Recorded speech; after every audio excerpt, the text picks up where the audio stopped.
அழகே அழகு சீரியலில் ரேவதிக்கு தான் நிறைய பிரச்சனை இருக்குதுன்னு சொன்ன தங்கராஜுக்கு பெரிய பேரிடியாக தலையில் உழுக போகுது. அந்த டாக்டர் சொன்ன பதிலை கேட்டு சொன்னாலும் சொல்ல முடியாது, அவருக்கு அட்டாக் தான் வருதா என்னமோ. வாங்க இந்த வீடியோக்குள்ளே போகலாம். நம்ம சேனலை இன்னும் சப்ஸ்கிரைப் பண்ணாதவங்க சப்ஸ்கிரைப் பண்ணிக்கோங்க. தங்கராஜோட அம்மா ரிப்போர்ட்டு பார்த்துட்டு டாக்டர் எந்த பிரச்சனையும் இல்லைன்னு சொல்லிட்டாங்க.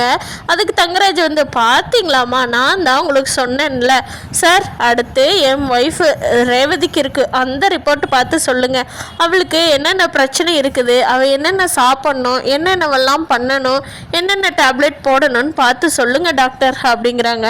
அப்போது டாக்டர் இதோ பார்த்துறேங்க சார் அப்படின்னு சொல்லிட்டு பார்த்துட்டு ரேவதிக்கு எந்த பிரச்சனையுமே இல்லைன்னு சொல்லிடுறாரு. அதை கேட்ட தங்கராஜ் அப்படின்னு சொல்லி திரும்பி பார்க்குறாரு வேகமாக ஒரு ரியாக்ஷனோட. அப்போது ரேவதிக்கு ஒரே சிரிப்பு வந்துடுது. தங்கராஜ் இருந்துக்கிட்டு டாக்டர் நல்லா பார்த்து சொல்லுங்க, என்ன சொல்கிறீங்க அப்படிங்கிறாங்க. சார், உங்கள் ஒய்ஃப் மேலே அக்கறை இருக்கிறது தாங்க சார், அதுக்காக நான் இல்லாத ரிப்போர்ட்டையெல்லாம் மாற்றியாக சொல்ல முடியும். உங்கள் ஒய்ஃபுக்கு எந்த பிரச்சனையுமே இல்லைங்க சார், நீங்கள் ரொம்ப சந்தோஷமாக இருங்க. எது இருக்குன்னு பயந்துட்டு இருந்தீங்களா என்ன, அதெல்லாம் எந்த பிரச்சனையும் இல்லைங்க சார் அப்படிங்கிறாங்க.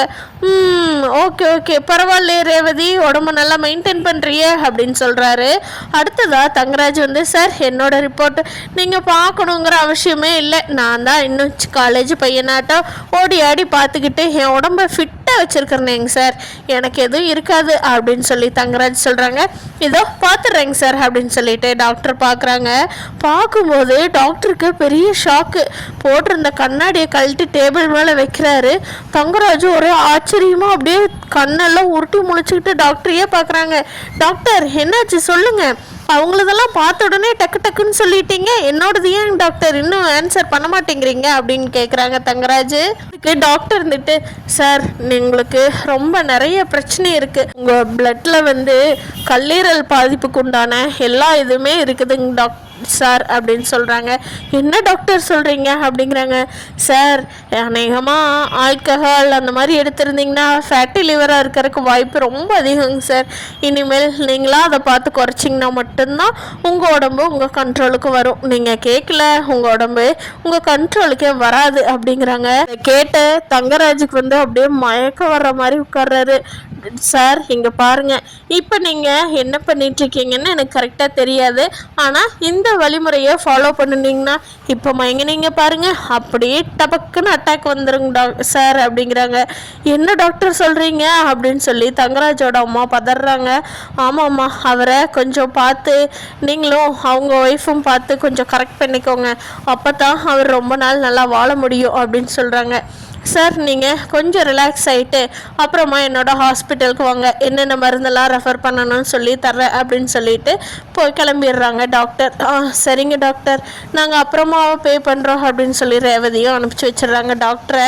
பார்த்தா வேலைக்கு சுரேஷ் நம்ம மதியை கொண்டு போய் விட்டதும் இல்லாமல் ஆல் தி பெஸ்ட் எல்லாம் சொல்கிறாரு கையை கொடுத்து. பாவம், அவள் வேலை இல்லாமல் எவ்வளோ கஷ்டப்பட்டால, இப்போயாவது வேலை கிடைச்சா சந்தோஷம் அப்படின்னு சொல்லிட்டு மதியை இறக்கி விட்டுட்டு இவரு போகிற வழியில் இருந்த பிள்ளையார கூட வண்டி நிறுத்தி சாமி கும்பிட்டு போகிறாரு. கடவுளே, எப்படியாவது மதிக்கு இந்த ஜாப் கிடைச்சிடணும் அப்படின்னு சொல்லிட்டு அவரும் ஸ்டேஷனுக்கு போயிடுறாரு. அப்புறம் இங்கே மதி இன்டர்வியூ அட்டன் பண்ணிவிட்டு, எதனால் நீங்கள் அந்த காலேஜில் இருந்துட்டு ஒர்க் பண்ணிவிட்டு வெளியில் வந்துட்டீங்க அப்படின்னு சொல்லி இன்டர்வியூவில் கொஸ்டின்லாம் கேட்குறப்போ மதி சொல்கிறாங்க. சார், அது ரொம்ப பர்சனலான விஷயம் சார், அது எங்கள் வீட்டில் இருக்கிற ஒருத்தரே போய் அங்கே வேண்டான்னு சொல்லிட்டாங்க, ரொம்ப இன்ஃப்ளூயன்சர், அதனால தான் அந்த காலேஜ் பயந்துக்கிட்டு என்னை வேலையில் விட்டு எடுத்துட்டாங்க. ஆனால் என்னோடய வேலையை பற்றி அந்த காலேஜில் எந்த குறையுமே சொல்ல முடியாதுங்க சார். இப்போ வேணா கூட நான் அந்த கரஸ்பாண்டன்ட்க்கு ஃபோன் பண்ணி தரேன், நீங்கள் சந்தேகமாக இருந்தால் கூட பேசுங்க, இல்லை நான் வெளியில் போயிடுறேன், நீங்கள் அப்புறமா கூட கூப்பிட்டு பேசுங்க சார். என் ஒர்க்கு அவ்வளோ பாராட்டுவாங்க எல்லாருமே, என் ஸ்டூடெண்ட்ஸ் எல்லாம் ரொம்ப என்னை மிஸ் பண்ணுவாங்க சார், கண்டிப்பாக அந்த எஃபோர்ட்டு இந்த காலேஜுக்கு நான் கொடுப்பேன் அப்படின்னு சொல்லி மதி ரொம்ப போல்டாக பேசிட்டு வெளியே வந்துடுறாங்க. இவங்களையெல்லாம் பற்றி விசாரித்த அந்த கரஸ்பாண்டன்ட் சரி, இந்த பொண்ணுக்கே வேலை கொடுத்துடலாம், ரொம்ப அனுபவம் இருக்குது, ரொம்ப தெளிவாகவும் பேசுது இந்த பொண்ணு, நம்ம காலேஜை இன்னும் கொஞ்சம் ரேங்க் லிஸ்ட்டில் முன்னாடி கொண்டுட்டு வருவாங்கன்னு நம்புகிறோம் அப்படின்னு சொல்லி நம்ம மதிக்கு கூப்பிட்டு வேலையை கன்ஃபார்ம் பண்ணிடுறாங்க. மதி பயங்கர குஷியாகி வாட்ஸ்அப் குரூப் வச்சுருக்காங்க இல்லையா, அந்த குரூப்பில் மதி போட்டு விட்டுறாங்க.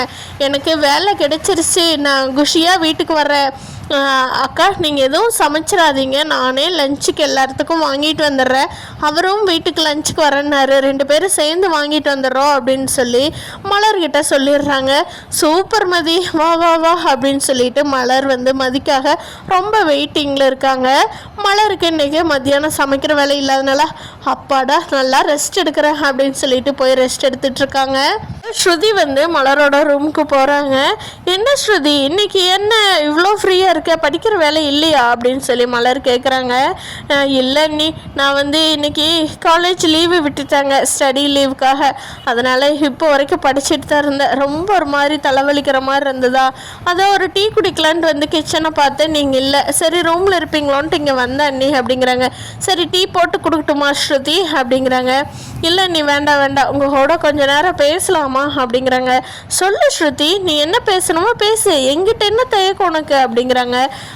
நீ நான் ஒன்று கேட்டால் தப்பாக எடுத்துக்க மாட்டேங்களே அப்படிங்கிறாங்க.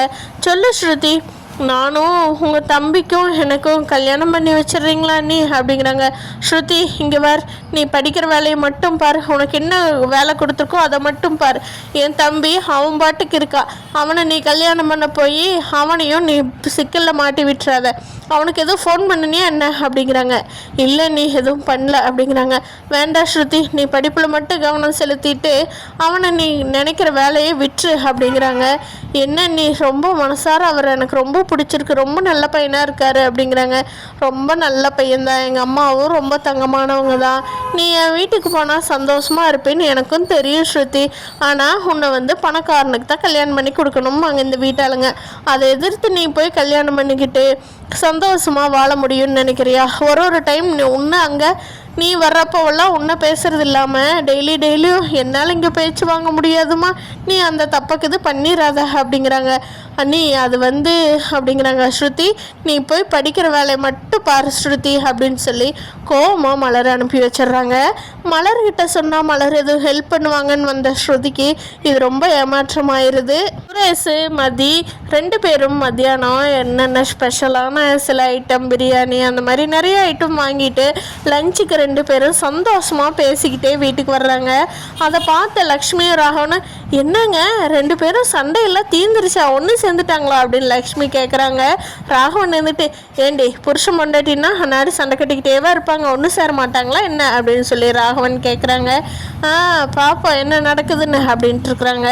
2 பேரும் வீட்டுக்குள்ளே கொண்டுட்டு வந்து லஞ்செல்லாம் வச்சுட்டு எல்லாத்துக்கும் முன்னாடியும் மதி வந்து வேகமாக சுரேஷ்க்கு ரொம்ப நன்றிங்க அப்படின்னு சொல்லி கையை பிடிச்சி அதுக்கு சுரேஷ் வந்து கட்டி பிடிச்சிடுறாரு மதியை ஒரு ஆர்வத்தில்.